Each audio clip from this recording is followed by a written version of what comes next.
Hello and welcome to BrandsNow here on Radionow 95.3 FM Lagos. And here in BrandsNow, what we essentially do is to spotlight some brands that are doing exceptional work in the entrepreneurial space. My name is George Natural Onwara, and it's a pleasure to have you, our beloved listener and viewer, as the case is, join us today on the program. Well, today we have a very interesting guest. I've been looking at his profile and it's quite mind blowing. He is a faith driven entrepreneur, a visionary in the tech space, and someone who has been quite instrumental in building digital solutions that empower businesses. From leading Tech Beaver, a company that provided key technical infrastructure to startups, to now Myltura, he's redefining how technology makes impact. Well, please help me welcome Mr. Shina Arogundade, the CEO of Myltura. Pleasure to have you join us this afternoon. Thank you so much. My pleasure to be here, actually. I guess the pleasure to be here is all mine. Awesome. So let's jump into the meat of the conversation. First of all, Myltura, what inspired its creation? And first of all, perhaps you'll start with telling us what it is and what you do and what inspired the creation of the organization. Amazing. Wow. I tend to talk a lot about it recently. Myltura. So why did we start Myltura? Sometime in 2022, September 2022 to be exact, I lost my dad, and 5 months to that was my first experience to how the health sector, despite the advancements in technology, the health sector had not caught up, basically. So in April 2022, my family lost a doctor of over 15 years. He had died, and by April when he died, between April and September when my dad passed, we saw at least 6 doctors. And for every doctor we saw, it was the same complaint. Oh, the drug is not working, my hand is paining me. And, at the point we thought, oh, can we get his health records, from the previous doctor? Let's even know how he was being treated, because for a while I had managed high blood pressure. So how do we, can we get his records? But unfortunately, we couldn't get any, right? It was all manually written, interpretation was not possible. Unfortunately, because of that, he died. And I honestly, back then, I remember sitting down and thinking, how come despite advancements in tech, despite how, today in the financial technology sector in Nigeria, we are seeing a lot of innovations, BVN by the banks, cross-border payments, even getting people in the rural area. How come health sector has no way to interpret records, which is important for continuum of care to ensure safety of care? And that was why we started Myltura. And the goal is that we build a platform. We build platforms for healthcare providers, doctors, hospitals, medical labs, pharmacies, that one allow for accessibility between the providers and their users and the patients now. Then allow for interoperability among the providers, such that for every patient there's continuum of care. A patient does not see a doctor today and has to see another doctor tomorrow and start all over, at times miss even the essential detail. Then that's interoperability, and then finally give even the patients access to their own health records. So at least over time, oh, I was sick last year, I was treated for this. This was how I was treated. This is what worked for me. So when you are seeing another doctor, you can transfer that record and be like, this is my previous record, and continue. I'm going to give you another example. So 2 weeks ago, I was told of a story of a lady who had been managing high blood sugar, right? For a while. Yeah, she had been using, there was a particular gram she had been using, and then she did a routine check sometime in January, and then she had a spike. And because of that spike, basically the doctor, gave her some drugs, But apparently the grams now that the doctor prescribed was too much, because after taking the drug she became bedridden. They had to, now force. But if there was a way for the records to have been kept, for the doctor to have seen, oh, this has worked for her over the years, I don't need to increase it, I'm not making a new diagnosis and stuff like that, that would have helped. And that's what we are aiming to solve, that interoperability among the various healthcare providers, that make sure there's continuum of care, and make sure every single one of us is safe. Because, It's interesting. So basically you're saying you're liberalizing patient records and whatnot. Yeah. That's very interesting and fascinating too, yes? But I'm curious, your background includes, leading tech Viva, where you develop solutions like, pocket food and even trade lender as well. How did those experiences actually shape the current position that you occupy and the work that you do at this point in time? Yeah, thanks so much for that question. So, I think I've been building around tech now since 2014. So it's quite a while. It's quite a while. E-commerce, financial tech, food tech, quite a lot. And I've seen tech evolve. I've seen growth. I've seen people turn around, and again, that was why when I saw this issue with the healthcare sector, it felt like, how come these things are not even existing? How come nobody's thinking around them? And I think that helped me to quickly see it. Very quickly we started market interviews, talking to healthcare providers. Oh, what can work? Why are there these issues? What should we do? And so coming back to how we built Myltura, we built a lot of things to quickly test the market. So I'm going to give, for doctors' hospitals today, we have a telemedicine platform that allows for video call, voice call, chat, and we have APIs for any tech solution to integrate telemedicine on their platform. In Nigeria, yeah. For labs, we built a test booking and fulfillment platform for them. For pharmacies, a prescription booking and fulfillment platform. We built these things very quickly because of the prior experiences I've had building solutions, and we were able to now test the market, get feedback, know what do we integrate, what should we drop. Also, today we talk about advancements in AI. Luckily, also with the experiences, we brought that into what we are doing at Myltura, using AI for our telemedicine. We have a speech-to-text transcription. We have a generative AI on the platform. We are able to convert paper-based test results to digital test results, and even provide you with interpretations of those test results. I think my experiences in the past have helped to achieve the tech side, and for parts I lack, because I'm not an healthcare person, right? Basically, from experiences, I've brought in advisors. Today we have 3 advisors, core healthcare people, who advise on the team and guide us on what to do and what not to do. Interesting. One of the challenges that you probably have, and correct me if I'm wrong, is the issue of access to records, patients' records. Yeah. So how do you deal with such a challenge? Honestly, it's a major challenge. Sure, when we started, we approached a number of healthcare providers, hospitals, that because the idea initially was we should just do interoperability, the health records, just allow it to move, and we met a lot of roadblocks. People were not willing to release the records back then, and which is why we decided, okay, let's go another route. Let's build out these platforms where we can get the records ourselves. If we now get the records, we can now come back and discuss interoperability, which is now what's working. So we built a number of platforms and solutions to get the records ourselves from doctors, hospitals, labs, pharmacies, which is currently available. We can now approach a hospital and be like, oh, we already have some records, we can do interoperability. We provide you, when a patient is in need, they can ask for their records from you and we can provide you what they have, that sort of thing. But the way we've also structured it today is the transferability of the records is led by the customer. So the customer has to be the one requesting or sending the records, basically. Interesting. Very interesting. Now, while you were speaking earlier, you talked about how even the patients can actually have access to their records.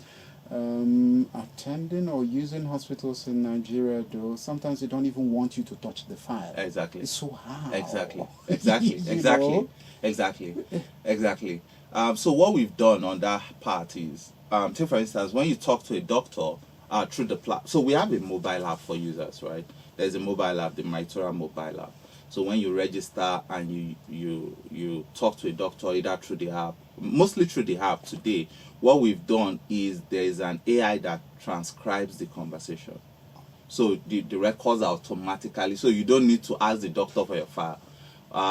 Whatever was discussed during the call, what the doctor told you to use in terms of drugs, what the doctor diagnosed you with, the AI is able to transcribe it, and at the end of the call, you have access to it, basically.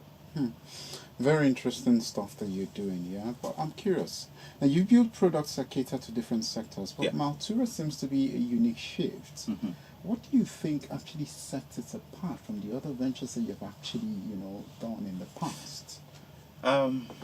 I think for me, Myltura was more of a this where maybe a calling, because by the time it came from a personal pain. It was something I experienced. I was not told.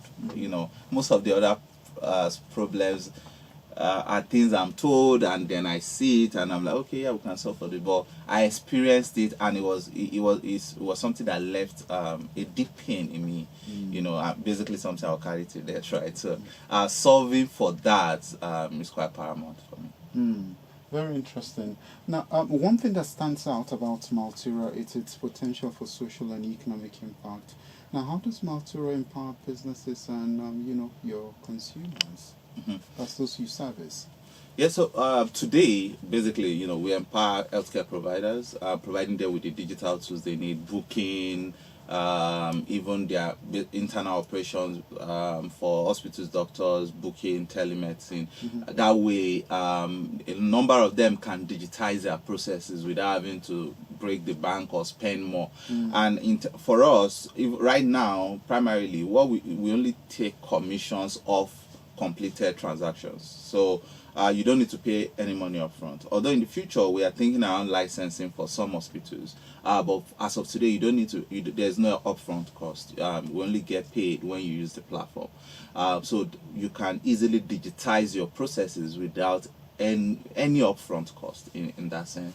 And that thing we've been doing at Myltura, which has also been quite supportive, is we've been partnering with a number of organizations, non-for-profit, for-profit, even corporates, to tell people the need to take their health seriously. They need to do certain tests, and we go for outreaches also in partnership with some of these corporates. Last year we had about 8. I think in a couple of next week now we'll have another in partnership with a big church. So some of these partnerships, we use it to reach people, do tests for them, tell them about the need for, to get regular health checkups. They need to have the records, and also they need to, in some cases, get certain vaccinations. One of the things that I picked out while you were speaking is the issue of pricing. Yeah. So how does this work for somebody who's looking to, say, adopt your services at Myltura? How does it work? Just give us an inkling into it. Interesting. The thing is, right now our prices are very, very, very, very affordable. Honestly, to talk to a doctor with 2,000, 3,000, you could talk to a doctor, and from your comfort, like from anywhere. And also the prices for tests on the platform, no difference. Like walking into a lab and booking a test from your home, there's no difference in price. And the interesting thing is, you can decide, if you book a test to a lab, you can decide, you want to walk into the lab and drop your sample, or you want a phlebotomist to actually come to your house and pick up your sample. So instead of you having to drive hours to go to get a test, you could just sit where you are. A phlebotomist comes, take your sample, and you get your result. Sounds really interesting, yeah. I'm thinking of a lot of possibilities in my head, especially what you just said now. Yeah. And I'm like, 2,000 to 3,000 to talk to a doctor. Yeah. That's very reasonable if you ask me. Yeah. But does one actually have to pay to use your app? I mean, like, if you go to the hospital, I have to buy a card now. No, and honestly, you don't need to pay. You only pay for the services you need to do. You need to on the platform. That's interesting. So what about your reach? Can anyone, anywhere actually use your app? Yeah, anyone, anywhere can talk to a doctor on the app. Anyone, anywhere. can talk to a doctor for tests. However, right now we only operate in Lagos and Abuja, but we plans to very quickly expand beyond those places. But to talk to a doctor with the app from anywhere, even we have people from outside of Nigeria, mostly Nigerians though, from outside of Nigeria who need to talk to doctors coming on the platform and speaking with doctors. So what if I live maybe in the US, but I have family here, or maybe some people I want to support as far as health, covering their health bills are concerned. Can I do that? Definitely. So we have partnerships that make that happen today, but you could onboard your parents as a son, say in the US, you can onboard your parents, pay for them, and we'll go and do any need they have. In short, we have a partnership that could even do things like primary care. Take for instance, you need a nurse to constantly, maybe you have someone that has a chronic issue and you need an healthcare provider to constantly go, monitor them, check them. We have a partnership that could make that happen. Interesting.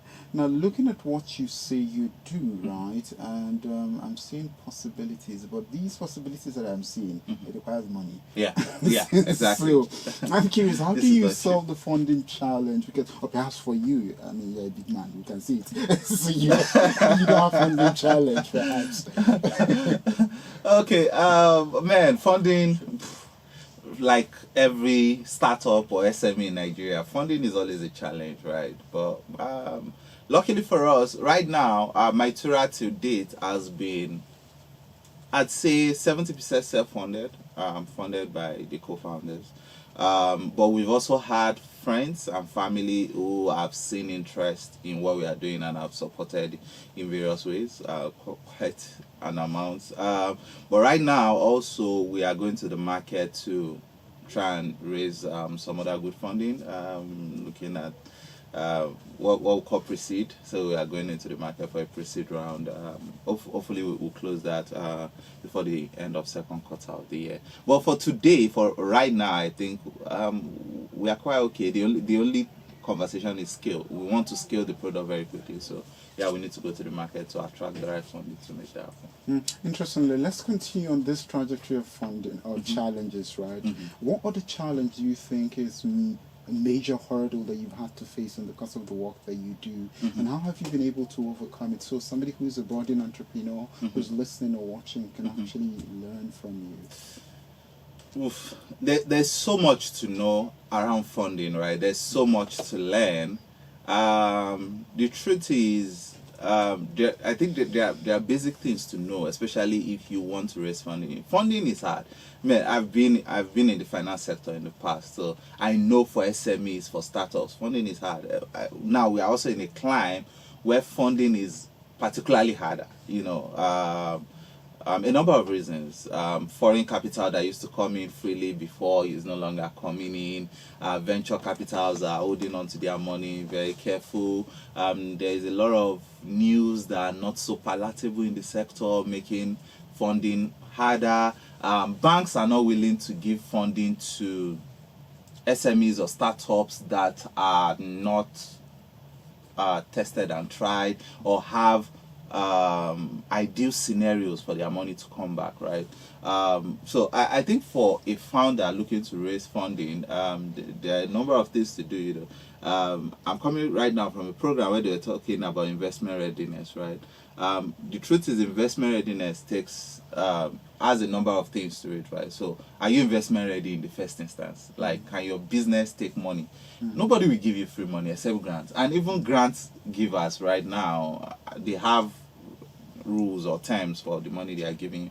So I think the major thing is to look at your business and be like, okay, what business am I trying to build? Am I building for scale? Am I building for exit? Am I building for family, for legacy?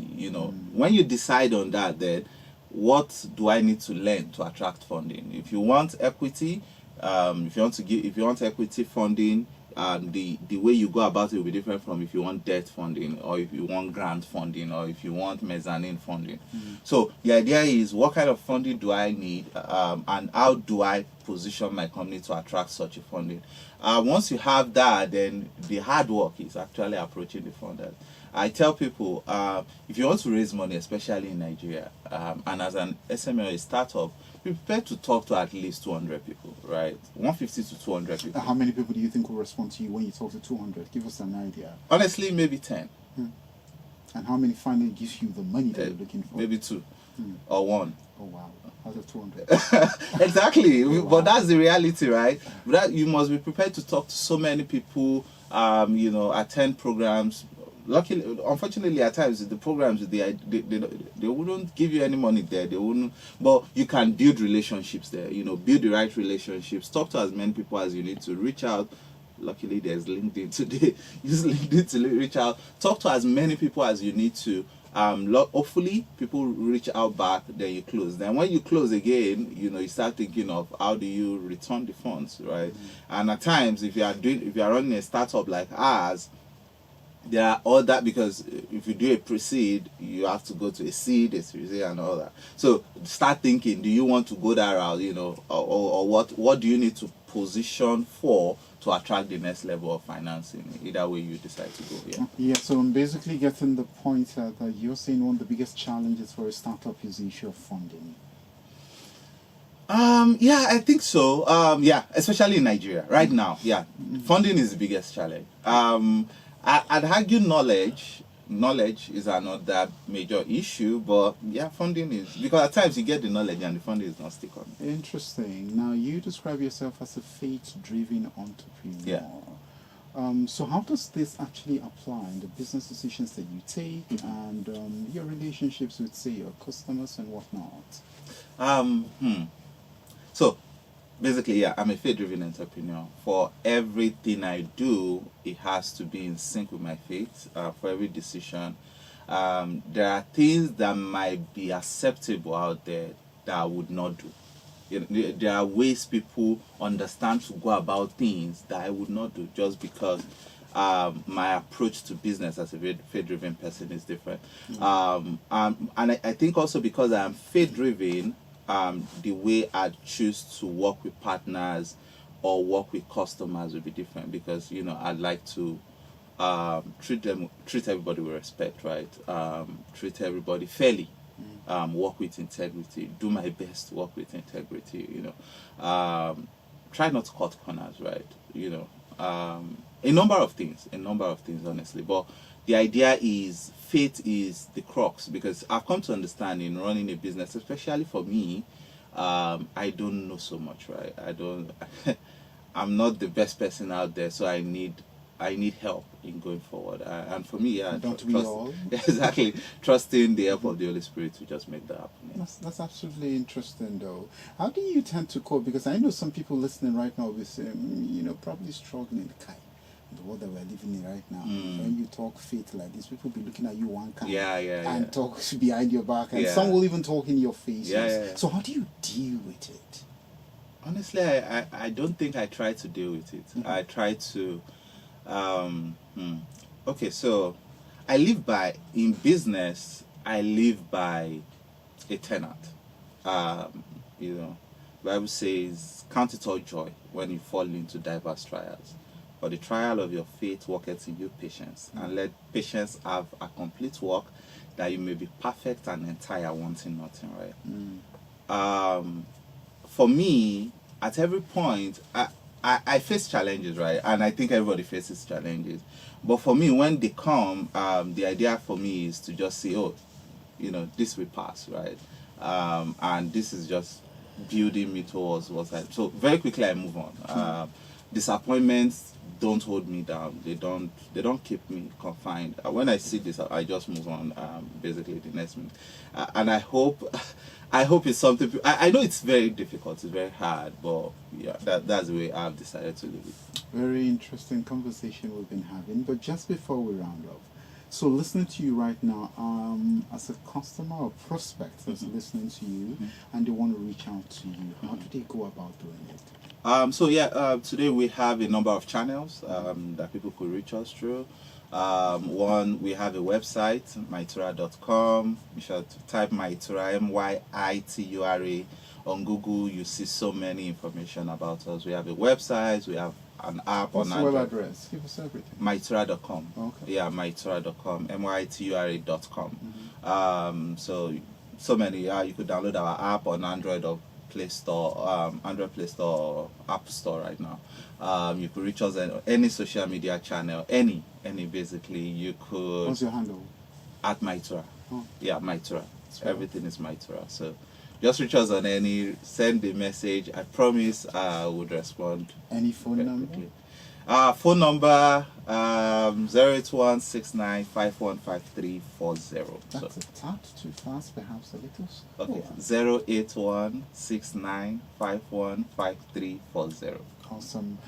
I want to say thank you so much for your time. My pleasure. Yes, of course. Is there a last line you'd like to drop before we go? Last line. Last line. Mm-hmm.